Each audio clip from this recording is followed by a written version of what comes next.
रामकृष्ण हरी माऊलींना सर्वांना गौरीचे नमस्कार. तर कसे आहात सर्व? तर बघा आपल्यावाली कढी, भाज्याची कढी किती छान झालेली आहे.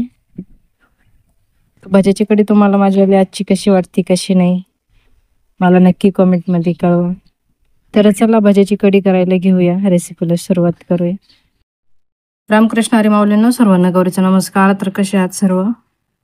आज आपण बनवतोय भाज्याची कढी. भाज्याची कढी बनवण्यासाठी मी इथं घेतलेलं आहे आलं, लसूण, हिरवी मिरची आणि फोडणीसाठी घेतलेलं आहे कढीपत्ता, कोथिंबीर. तर आपण हे मिक्सरमध्ये बारीक करून घेणार आहोत. आणि आपल्याला जे भजी बनवायची कढीसाठी त्याला काही मीठ मिरची काही घालायची नाही, फक्त मीठ घालणार आहोत आपण, मिरच्या वगैरे काही घालणार नाही आहेत. तर आधी एकदा मसाला बारीक करून घेऊया. इथे मी मसाला बारीक करून घेतला आहे, आलं, लसूण आणि इथे घेतले कोथिंबीर, कढीपत्ता. तर सगळ्यात आधी आपण थोडीशी कढीसाठी भजी काढून घेणार आहोत. तर चला भाजीची तयारी करूया.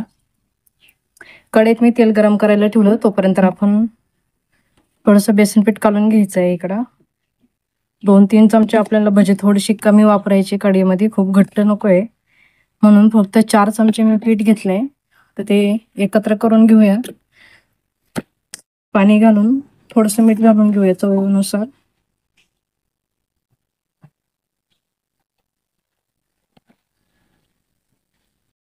इथे मी पीठ काढून घेतलंय बघा. अशा प्रकारे आपल्याला पीठ काढून घ्यायचं. त्याच्यात आपल्याला हळद वगैरे काही घालायची नाहीये. हळद घातल्यानंतर कलर कसा काळपट कलर येतो, त्याच्यामुळे मला हळद वापरत नाही मी भज्यांना. तर आता आपण बिना हळदीचे इथं भजी करणार आहोत. बिना हळदीचे भजी कसे पिवळेसर असं मस्त कलर येतो, त्यांना छान कलर येतो. आपल्याला पीठ काढून झालेलं आहे आणि असं पीठ पाहिजे भज्याला, म्हणजे भजे नरम होतात, सोडा टाकायची पण गरज नसते, खूप मस्त असे मऊ भजी होतात. तेल तापलं काय बघूया. तेल तापत आलेले आपल्याला. आता आपण भजे घालून घेऊया.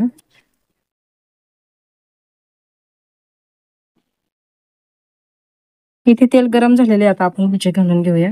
एकदम बारीक बारीक घालायचे, खूप मोठे मोठे नाही घालायचे, आपल्याला कढीसाठी पाहिजे नाही, त्याच्यामुळे बारीक बारीक भजी घालून घ्यायचे इथं.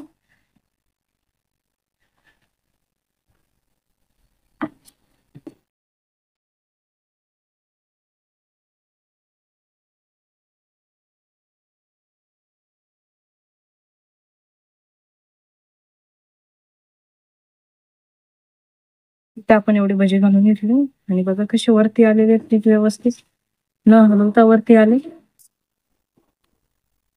याला पहिले लोक बोंड म्हणायची, काय म्हणायची, बोंड.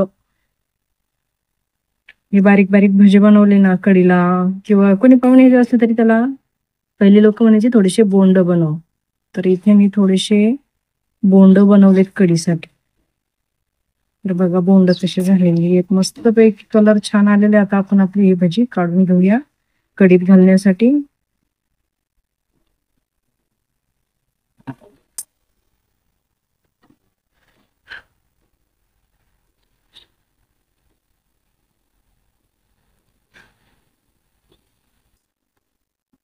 बघा किती छान कलर आलाय त्याला, मस्त. दुसरी घालून घेऊया. इथं आपल्याला दुसरे भजी होते, तोपर्यंत आपण दही आणि बेसन पीठ एकत्र करून मिक्सरला फिरून घेऊया.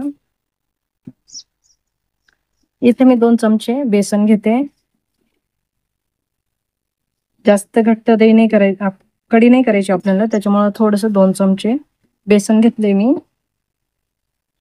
याच्यात घालून घेऊया दही 2 ते 3 चमचे. दही आंबट नाही लई, म्हणून मी 3 चमचे दही घालते. चमचे एकदम छोटा आहे म्हणून 3 चमचे दही घालून घेतले मी. इथं मिक्सरला फिरून घेऊया. इथे ही पण भजी झालीत आपली, काढून घेऊया आणि कढी टाकून देऊया लगेच फोडणीला. तेल काढून घ्यायचं, याच्यातच आपल्याला फोडणी द्यायची कढईमध्ये. इथे मी गॅस बंद करेल, तेल काढून घेतलं, जिरे मोहरी घालून घेऊया. गॅस बंद केला, तेल कडक आहे म्हणून गॅस बंद करून ठेवला. आपले जिरे मोहरी जळायला नको म्हणून मी गॅस बंद केला. थोडस मिरची घालून घेऊया.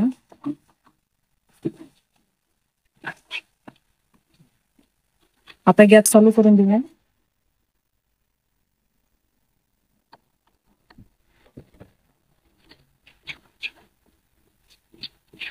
खूप कडक तेल असल्या का लगेच जळायला लागतं म्हणून मी गॅस बंद करून ठेवला होता.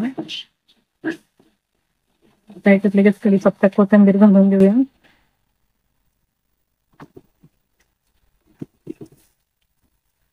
गॅस कमी ठेवायचा आता, नाही तर ठसका होईल मिरचीचे. हळद घालून घेऊया.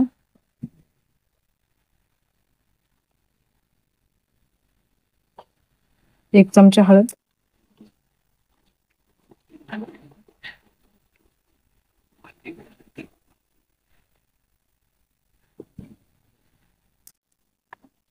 हे मिक्सरला फिरवून घेतलेलं दही आणि बेसन पीठ एकत्र करून आपण याच्यात घालून देऊया.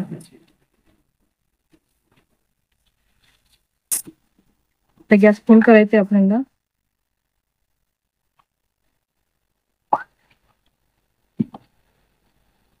पाणी घालून घ्यायचं.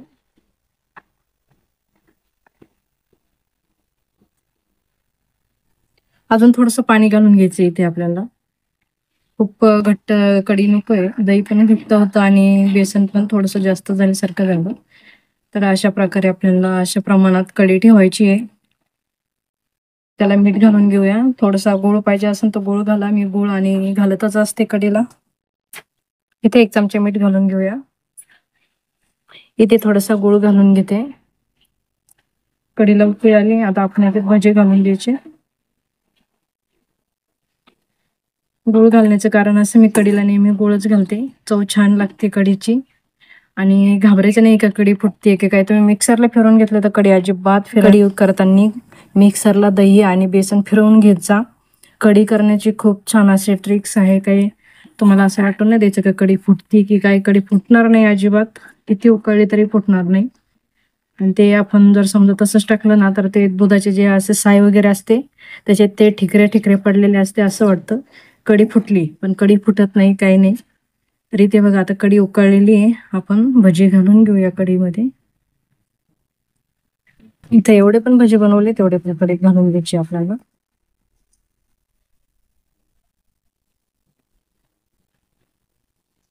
तर बघा आपल्याला भज्याची कढी तयार आहे. किती छान भज्याची कढी झालेली आहे. आता याच्यात हे जसं जसं आता गॅस बंद करून द्यायचा. आता उकळायची नाही जास्त कढी आपल्याला. आता एक उकळी आली मोठी, गॅस बंद करून टाकायचा आणि ते ऑटोमॅटिक गरमीने भजे मस्त मोठे मोठे फुगून जातात. आता मी गॅस बंद केलाय. तर बघा आजची आपल्याला भज्याची कढी किती छान झालेली आहे. तुम्हाला नक्कीच आवडेल भज्याची कढी. तर नक्की एकदा करून बघा, ट्राय करून बघा. आवडले तर नक्की लाईक करा, शेअर करा, सबस्क्राईब करा. त्याचबरोबर बेल बटन सुद्धा दाबा. पण व्हिडिओ पूर्ण बघता तर लाईक तरी करत जा. खूप कष्टाने मी तुमच्यासाठी नवीन नवीन रेसिपी घेऊन येत असते खेड्यातून. तर चला आजच्यासाठी धन्यवाद. भेटूया पुढच्या रेसिपीमध्ये.